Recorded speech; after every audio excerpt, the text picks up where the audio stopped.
O terrorismo tarifário de Donald Trump voltou ao centro do debate mundial. Por 6 votos a 3, a Suprema Corte dos Estados Unidos chegou a derrubar a imposição tarifária. Os magistrados entenderam que houve excesso e uso político no aumento das taxas na relação comercial com os países. Os juízes pontuaram também que Trump usurpou uma competência que é do Congresso e não da presidência, mas nada disso freou o ímpeto do republicano. E o presidente resolveu dobrar essa aposta. O Trump criticou a decisão da Suprema Corte e no mesmo dia anunciou uma tarifa global temporária de 10%. Depois, reajustou o valor das tarifas globais para 15%. Segundo ele, a medida tem o objetivo de corrigir décadas de práticas comerciais injustas, que, na avaliação do Trump, prejudicaram a economia estadunidense. O embate expõe uma disputa entre os poderes nos Estados Unidos e também recoloca o mundo em alerta. O terrorismo tarifário está de volta e vai afetar diretamente a diplomacia do mundo. Terça-feira, 24 de fevereiro de 2025.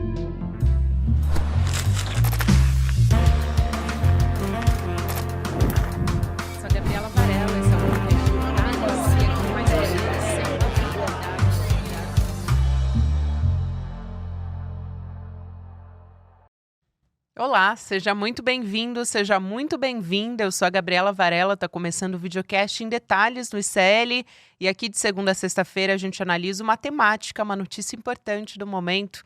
Hoje meu convidado é o professor de Relações Internacionais da UFABC, o Gilberto Maringoni. Professor, um prazer te receber mais uma vez, bem-vindo. Muito obrigado pelo convite, Gabriela, espero que você esteja muito bem. É uma satisfação estar aqui.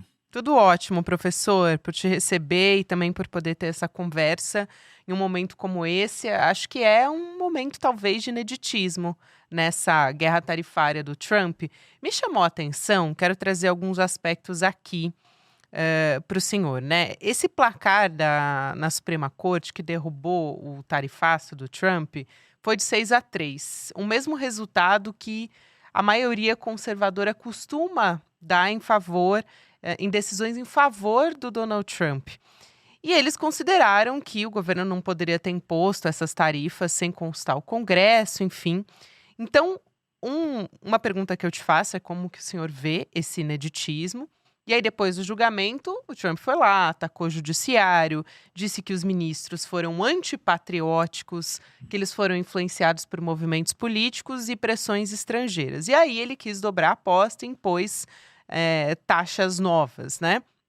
Como é que esse comportamento do judiciário pode impactar a partir de agora nessas novas chantagens tarifárias do Trump? Se não pode ser, de repente, um primeiro passo para conseguir finalmente parar com essa ofensiva do Donald Trump? Olha, Gabriela, se colocou uma situação extremamente complexa nessa decisão da Suprema Corte. E você citou algumas variáveis e a gente tem que tentar pegar cada fio desencapado desse e destrinchar do que se trata. O primeiro é a composição da Suprema Corte. Esse placar 6-3 sempre foi dado em favor de Donald Trump. Nos Estados Unidos, os presidentes, quando nomeiam seus ministros, o seu juiz da Suprema Corte, eles nomeiam gente de sua estrita confiança. Não existe, é muito raro acontecer de um presidente, de um ministro nomeado por um presidente republicano votar contra o presidente republicano. Ao contrário do Brasil, em que há uma total liberdade dos ministros do STF de votarem contra a favor do governo. Lá não existe uma lei sobre isso, mas, em geral, quem nomeou a maioria dos ministros consegue a maioria de votos. Nesse, a gente teve uma mudança de votos de 2 ministros nomeados pelo Donald Trump no seu primeiro governo. Então, essa derrota para ele é uma derrota séria desse ponto de vista. Mas ela é mais séria ainda, porque é a primeira derrota institucional, ou seja, que um poder da República contesta Donald Trump em algo central na sua política externa. Por que é central? Porque a principal forma de intervenção dos Estados Unidos no mundo durante esse governo Trump 2 é a política de tarifas. Não é o cerco militar, não é o ataque à Venezuela, não é o ataque. Esses ataques são exceções. A norma com que ele se relaciona com todo mundo desde 2 de abril do ano passado é taxar, ou seja, chantagear usando tarifas, usando os Estados Unidos são um dos maiores mercados mundiais para qualquer país que tenha uma política de exportação. No Brasil, os Estados Unidos representam 12% das exportações brasileiras. É bem abaixo da China. A China representa 30% das nossas exportações. Mas, mesmo assim, é um mercado expressivo. Quando os Estados Unidos estabelecem para o mundo todo tarifas, que você se lembra do ano passado, variavam de 10% a 145%, foi uma taxa que ele chegou a colocar sobre a China e depois recuou, essa é a principal forma de intervenção. Como é que o Donald Trump está operando para cercar Cuba, para impedir que os países, México, Venezuela e outros países, levem petróleo a Cuba? Ameaçando com tarifas. Então, a chantagem das tarifas é muito forte. Agora, isso é uma medida estritamente política. No entanto, o Donald Trump cometeu 2 erros aí. O primeiro é o seguinte: sendo uma diretriz, uma iniciativa política, não tem por que ele usar essa lei de poderes econômicos emergenciais internacionais de 1977, que estipula o seguinte: o presidente pode impor tarifas diferenciadas a países, tarifas de importação, diante de situações emergenciais, como déficit comercial, como situações de conflito. Ele pode fazer isso, mas ele tem que passar pelo Congresso. Esse está o segundo problema. Então, o primeiro é que o Trump não estava tomando medidas econômicas, mas sim meramente políticas, de chantagem econômica. Exato. A segunda é que quase toda a intervenção de vulto que os Estados Unidos fazem no mundo, então declarar guerra a um país, impor tarifas comerciais, impor medidas de imigração, etc., ele tem que passar pelo Congresso. Ele não passou. E o que a Suprema Corte definiu foi o seguinte, que essas tarifas são ilegais. Não é que elas estão em dúvida, que elas são controversas, não, são ilegais. Então ele tem que parar imediatamente. E aí é que ele, na sexta-feira, a bilis do Trump parece que subiu a um grau exagerado e ele começou a xingar a Suprema Corte. Incompetentes, ridículos, querem favorecer países estrangeiros e tal, ou seja, chamou de antipatrióticos. E isso, e aí eu vou pegar rapidamente para não me prolongar muito, o terceiro fio desencapado, eu vou falar de 4, o terceiro é o seguinte: isso causa um rebuliço nas relações internacionais. Por quê? Porque ele, imediatamente no sábado, ele invoca uma outra lei pouco usada, que é o Trade Act, a lei comercial de 1974. Que é mais antiga do que a anterior. 122, né? Mais antiga que a anterior. Estabelece o seguinte: o presidente da República, por iniciativa própria, ou seja, por iniciativa, usando uma palavra que se tornou comum aqui no Brasil, monocrática, ou seja, uma ordem do executivo, como se fosse um decreto-lei, pode lidar com as tarifas, pode recorrer às tarifas em situações muito especiais. E aí a lei coloca, situações de déficit comercial grave ou situações em que o valor do dólar está em questão. Isso, ou seja, os Estados Unidos têm um déficit comercial com o mundo de 900 bilhões. Isso não é um problema para a economia. Parece que a gente fala 900 bilhões, nossa, isso aí é um déficit. Sim, é um déficit grande. Mas os Estados Unidos financiam esse déficit com a emissão de dólares. Esse déficit os Estados Unidos têm desde os anos 80, os tais déficits gêmeos, déficit na balança comercial e o déficit público, o déficit nas contas, déficit fiscal público. Mas ele invoca isso, como é um decreto, quase decisão presidencial, a lei estipula, ele pode estender esse decreto até 150 dias, ou seja, 5 meses, e essas tarifas podem ir até 15%. Então ele vai ter que baixar tarifas que são mais altas do que essas e pode manobrar de 0 a 15% da sua vontade. Agora ele está muito insatisfeito. E esses 5 meses vão ser 5 meses de tensão no governo Trump e de confusão no mercado internacional. Só para terminar aqui, para não me alongar demais, há uma questão que a Suprema Corte não legislou. De abril de 2025, de 2 de abril de 2025, até hoje, até a data, até sexta-feira, dia 20 de fevereiro de 2026, foram cobradas de empresas cerca de 240 bilhões em taxas fiscais, em tarifas aduaneiras dos Estados Unidos. Como é que vai ficar esse dinheiro? Se a iniciativa do Trump é ilegal, ela vai ter efeito retroativo, ou seja, o governo federal vai ter que devolver 240 bilhões para as empresas? Isso não está claro. Isso causa instabilidades sérias no mercado mundial. Isso é maravilhoso, professor. Esses pontos que o senhor coloca aqui para a gente trazer para a nossa discussão e também essa avaliação desse uso discricionário de legislações que são antigas. O governo está legislando muitas vezes por decreto, né? São a primeira invocação de 77, né? Uma lei de emergência de 77. Depois, o senhor escreveu muito bem, uma lei de comércio de 1974, sem contar que o contexto histórico era completamente diferente desse que a gente está tratando agora. Essa manobra de dobrar essa aposta com mais esse decreto das tarifas tem um período limitado, então é de 150 dias, depois precisaria de uma aprovação no Congresso. No outro caso também, de qualquer forma, Trump não consultou com o Congresso. Então, primeiro, qual a chance disso passar no Congresso, num contexto político como esse? Se não passar, o que é que acontece? Porque ele já disse que nos próximos meses vai fazer uso de outros recursos para aplicar novas tarifas. Então, até onde legalmente isso é viável? Esse é um primeiro passo do judiciário para tentar brecar de alguma maneira, mas o que pode ser feito a partir daí, imaginando que ele agora vai virar de novo aquele vai e vem de tarifas, né?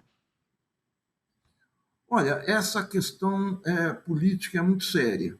Primeiro porque uma pesquisa que o New York Times fez há um mês dava conta que 58% dos americanos eram contra a política de tarifas, porque ela encarece produtos importados e, ao encarecer produtos importados, ela pressiona a inflação. A inflação nos Estados Unidos não está baixa, está em torno de 3,5%, está abaixo de 4%, mas existe uma tensão inflacionária, porque essa é a média. Tem produtos que sobem muito. A gente teve problemas no ano passado com o mercado de carne, por exemplo, logo que ele impôs as tarifas, logo depois de abril, ele baixou a tarifa da carne para o Brasil, a tarifa da laranja, seletivamente ele foi reduzindo algumas tarifas em função desse problema da inflação, que não é um problema econômico, torna o governo impopular, mas as tarifas continuam impopulares. A segunda questão é que ele precisa ter efeito das tarifas na economia interna imediatos. Imediato seria o quê? Ele está dizendo que ele arrecada mais dinheiro por conta das tarifas, reduz déficit, aumenta o emprego, aumenta a atividade econômica interna. Olha, eu estou desenvolvendo uma pesquisa com uma colega, a professora Denise Gentil, da UFRJ, da Economia da UFRJ, e o que a gente está percebendo é que o efeito das tarifas até agora na economia americana é nulo. Não é nulo, mas é residual. Mas elas sendo muito impopulares, elas podem abalar de início o desempenho do Partido Republicano nas eleições de meio mandato, de meio termo, em outubro. Então ele precisaria estar com as tarifas rodando desde agora para que em outubro ele tivesse algum efeito interno palpável para a população. Até agora não houve esse efeito palpável. Então ele está tentando dobrar a aposta, manter essas tarifas, e o imbróglio, a instabilidade na economia internacional está na seguinte questão. Por exemplo, ele tinha taxado as importações da Índia em 50%, como o Brasil, como ele chegou a fazer com o Brasil.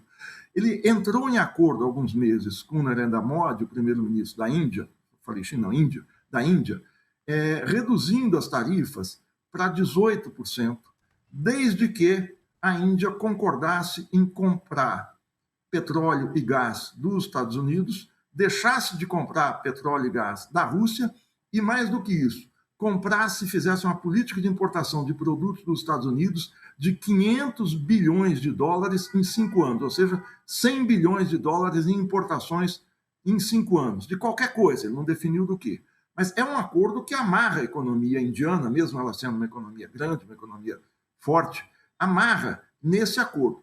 Quando vem essa determinação da Suprema Corte e ele aumenta para 15%, ele reduz para 15% para todos os países, esse acordo da Índia fica em que situação? Eu digo fica em que situação pelo seguinte: esse foi um acordo feito entre duas partes, com com concordância das duas partes. A Índia quer renegociar, não quer mais esse acordo fechado há poucos meses, porque é lesivo à sua economia. Os Estados Unidos passam a determinar para quem ela vende petróleo e passam a determinar de quem ela tem que importar produtos. A Índia não quer. Vai ficar assim, mas é um acordo feito, eu digo, entre duas partes. Ela poderia, em termos, em uma leitura mais, uma licença poética, ser mantido. Isso é outra questão que não é clara na legislação. No entanto, o Financial Times de hoje, um dos mais importantes órgãos das finanças internacionais, diz o seguinte, que os principais vencedores dessa decisão da Suprema Corte no plano internacional são a Índia, porque vai colocar em questão essa determinação, a China e o Brasil. E saúda o Brasil, o Financial Times, pelo Brasil não ter fechado nenhum acordo com os Estados Unidos com a alta de tarifas. Isso tudo foi jogado para a visita que o presidente Lula fará no mês de março a Washington, e as tarifas vão ser negociadas lá. Então, o Brasil ficou numa posição muito boa, melhor do que a da Índia, porque a Índia fechou um acordo, o Brasil não fechou. E agora, o que valem são as tarifas. Claro, há exceções, a exceção é o aço, alumínio e tal, mas isso tudo está dentro de uma questão maior, que é essa decisão da limitação em 15% nas tarifas de importação do Brasil e do mundo. Essa era uma pergunta que eu queria te fazer, professor, em relação a dessa negociação do Brasil, né? Tanto o presidente Lula como o Geraldo Alckmin se pronunciaram sobre essas novas tarifas do Trump, o Lula dizendo que o Brasil agiu corretamente, que teve cautela para tratar sobre o tarifaço, que não pode julgar essa decisão da Suprema Corte de um outro país, então também tomando cuidado a falar sobre isso, que não quer uma guerra fria, que quer ter relações iguais com todos os países. E aí, como o senhor disse, vai se reunir com o Trump em março. Tem vários temas que vão ser tratados: minerais críticos, investimentos, a negociação sobre tarifas também. O que deve ser levado para essa mesa de negociações, eu te pergunto, professor, para justamente não aceitar essas imposições, como não aceitou até agora, então favorecer o nosso desenvolvimento nacional, e o quanto isso pode agregar para o presidente Lula em ano eleitoral. Aí eu só queria trazer alguns dados aqui que eu vi a respeito de como isso pode ser benéfico para o Brasil, e aí o senhor pode analisar também junto com a sua resposta, professor. Tem um levantamento da plataforma de monitoramento global, a Trade Alert, apontando que essa nova tarifa do Trump deve causar uma redução de 13,6% na alíquota média aplicada às exportações brasileiras que chegam ao território estadunidense. Antes da decisão da Suprema Corte, o Brasil tinha tarifas médias de cerca de 26,3% sobre os seus bens. Então, agora passa para 12,8%. E tem uma outra questão que pode abrir um espaço para o Banco Central, nosso Banco Central brasileiro, reduzir a taxa de juros. Então tem esse contexto também junto a esse encontro que vai acontecer em março. O Brasil fez algo muito positivo, que, vamos falando em português, claro, que conseguiu ir enrolando o Trump e não fechou um acordo. Claro que as tarifas de 26%, tarifas é muito alta. Não quer dizer que o Brasil não tenha se prejudicado com isso. Mas o Brasil conseguiu rapidamente alocar ou direcionar parte das suas exportações de commodities para outros países, para a China. A porcentagem do comércio brasileiro dos Estados Unidos, como eu falei, é o destino de 12% das nossas exportações, é algo significativo, é o nosso segundo parceiro, mas como eu falei, é 2,5 vezes menor do que o nosso comércio, as nossas exportações com a China, que são 30% da pauta de exportações. Esse fato do Brasil não ter fechado nada ainda é que deu essa flexibilidade agora, deu essa, não digo folga, mas deu esse respiro para o Brasil ir para as negociações nos Estados Unidos, talvez, vamos ver como é que isso vai se desenvolver até lá, em condições melhores do que iria se tivessem vigorando todas as tarifas. O Trump está muito interessado em terras raras, como tem sido falado aí há meses e tal. É preciso ver também como é que isso vai ser colocado. Para o presidente Lula, é vantagem, nesse momento, dar uma segurada no Donald Trump, ele verbalmente tem feito isso. Na entrevista coletiva que ele deu na Índia, ele falando sobre a questão de guerra, que o Trump não pode, que eles têm que conversar como adultos, eles não são mais crianças, sobre essa mania do Trump de ficar invadindo o país e tal. Uma indireta, uma coisa assim, muito de declaração de entrevista coletiva, não é um pronunciamento oficial, mas demonstra que o presidente Lula tem um olho nas relações internacionais e outro nas eleições aqui. Porque toda vez, logo lá atrás, nas tarifas, quando ele segurou a onda do Trump, ele melhorou nas pesquisas. O fato também dele ter segurado tirou de cena aquela cena é bom, mas tirou de cena a ação do Eduardo Bolsonaro nos Estados Unidos, sabotando os interesses brasileiros junto ao governo americano. Então, a expectativa, claro, está em aberto até lá. Nós vamos ver essa semana, a gente vai ter o pronunciamento do presidente Donald Trump, que é o discurso do Estado e da Nação, que a todo início de ano, a partir do segundo ano do mandato dos presidentes americanos, ele envia uma mensagem ao Congresso, às vezes é o presidente quem faz, às vezes é um parlamentar, mas uma mensagem dando conta do balanço de um ano de gestão, do ano anterior, e algumas perspectivas para o futuro. Esse discurso seguramente deve ter sendo remodelado nessas últimas horas, nesses últimos 3 dias, em cima dessa questão da Suprema Corte. É preciso falar uma coisa a mais do comportamento político do Donald Trump.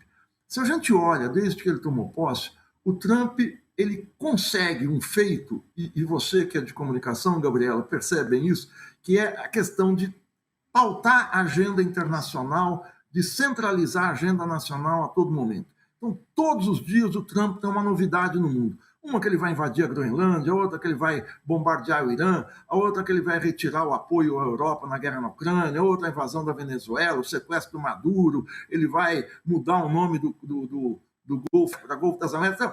Todo dia ele tem uma notícia escandalosa, e isso é uma ciência, isso é pautado e preparado.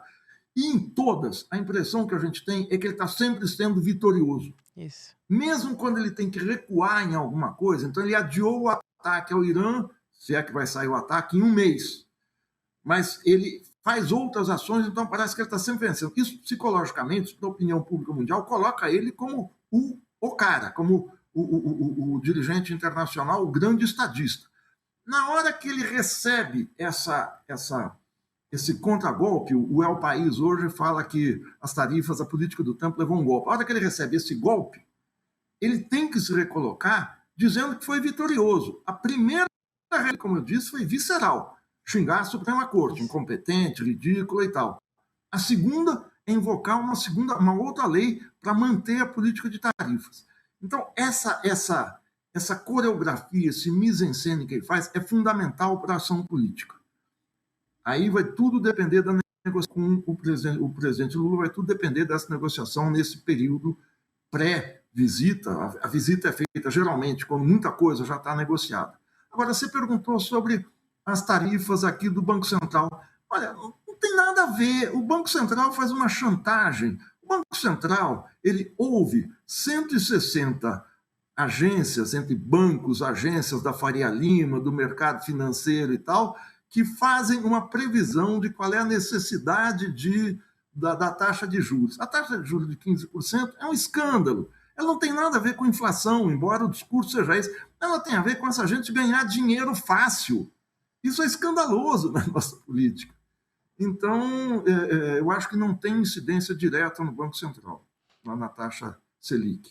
Professor, o senhor citou essa reação. Foi uma reação imediata do Donald Trump, porque se ele ficasse ali algumas horas ou fosse responder no dia seguinte, ele ia passar quase que o dia inteiro como um derrotado. Então a resposta dele foi quase imediata, quer dizer, estou saindo vitorioso. Passa essa impressão, ainda que tenha sido para ele uma derrota por parte dessa decisão da Suprema Corte. Essa avaliação foi a primeira coisa que chamou a nossa atenção aqui no ICL, essa resposta tão imediata e já xingando diretamente os ministros. Para a gente fechar a nossa conversa, eu tenho uma questão a respeito das eleições de meio de mandato nos Estados Unidos, porque com essa ofensiva das taxações do Trump, os resultados econômicos que ele tinha prometido e alardeou muito não se cumpriram. Então, eu anotei até alguns dados aqui. O PIB dos Estados Unidos acelerou, fechou 2025 com alta de 2,2%. A promessa de reduzir déficit comercial também não se cumpriu, atingiu recorde, inclusive. Indicadores também mostrando que ele não conseguiu atingir uma meta de proteger as indústrias, como havia prometido. Então, como é que isso está sendo para o eleitor estadunidense, e mais ainda até para o eleitor republicano, o eleitor do Donald Trump? Como é que isso vai impactar, no fim das contas, nas eleições de meio de mandato? Isso que eu nem citei aqui, tem outras questões internas, tem os documentos do caso Epstein, que são um escândalo para ele também, mas enfim, olhando especificamente para essa questão econômica que ele sempre prometeu. Olha, além dos indicadores que você citou, esse do PIB é interessante, porque o PIB cresceu, acho que 2,2%, mas a renda média do americano cresceu 1%. O que isso quer dizer? Embora a gente esteja falando de números aparentemente baixos, quando você coloca em número de dólares concretos, é muita coisa. Houve um crescimento maior da atividade econômica e os salários ficaram abaixo disso. Ou seja, está havendo um processo de concentração de renda nos Estados Unidos. Essa situação, para outubro, para as eleições de meio de termo, coloca um nó para ele. Pelo seguinte, a diferença, o Trump tem uma minoria estreita na Câmara e no Senado, se não me engano, são menos de 10 deputados. Agora, a diferença em favor dos republicanos. Isso pode ser perdido, assim, quase que no corpo a corpo que ele pode perder essa maioria. Isso vai ser desastroso para o seu governo se ele perder essa maioria nas duas casas. Muito obrigada, professor. Sempre um prazer te ouvir e aprender contigo. Muito obrigado, Gabi. É uma satisfação estar aqui. Tchau, tchau. Satisfação sempre. Eu aproveito para te convidar nessa semana para um lançamento que teremos no dia 26 de fevereiro, também conhecido como quinta-feira agora, um lançamento em que a gente vai unir tecnologia e educação. Então, pegando aqui o exemplo dessa conversa com o professor Gilberto Maringoni, nós temos mais de 300 cursos nas nossas plataformas que tem aulas de diferentes professores, diferentes docentes e pesquisadores aqui do ICL. E você pode, a partir de agora, a partir desse lançamento, ter acesso a ferramentas que vão facilitar você chegar na opinião desses professores. Então, por exemplo, se você tem uma dúvida em relação ao Oriente Médio, a gente tem aula do professor Reginaldo Nasser. Essa ferramenta vai te ajudar a saber qual é o ensinamento do professor na nossa plataforma. Enfim, eu não vou dar tanto spoiler aqui, porque quem vai te explicar direitinho quinta-feira agora vai ser o Eduardo Moreira, às 8 horas da noite, mas é um caminho para você ter um acesso mais rápido e confiável, porque você sabe de onde está vindo a informação que você está constando. Então, vale a pena você acompanhar junto com a gente. Vai em detalhes icl.com.br para fazer a sua inscrição. Agora, a gente continua a nossa programação com o Mercado Investimentos, depois tem o Rolê ICL e você pode acompanhar o Em Detalhes nas plataformas de áudio, tem conteúdo novo de segunda a sexta. Até amanhã. O primeiro super lançamento do ICL. Galera, esse ano é o ano que o bicho vai pegar. Ano de eleição aqui no Brasil. E se o negócio já é guerra sem ser ano de eleição, nesse ano se prepara. O negócio vai ser literalmente violento. E a gente tem que estar preparado. E o ICL vai revelar a maior ferramenta já desenvolvida até hoje para te dar esse superpoder de ser capaz de argumentar, de discutir, de debater com um conhecimento que ninguém tem e de forma prática, rápida e certeira. Uma revolução. Uma ferramenta que não existe em lugar nenhum do mundo. Você vai conhecer essa ferramenta, que tem o nome de Oráculo ICL, no dia 26 de fevereiro, às 8 horas da noite. Você vai querer começar a usar no mesmo dia. O primeiro super lançamento do ICL para 2026. Você sabia que todos os nossos programas estão no Spotify? A notícia não pode parar e agora você pode acompanhar todos os nossos programas onde e quando quiser. Siga nossos canais no Spotify e tenha acesso ao Chico Pinheiro Entrevista, Desperta ICL, Rolê e muito mais. ICL no Spotify. Informação que te acompanha.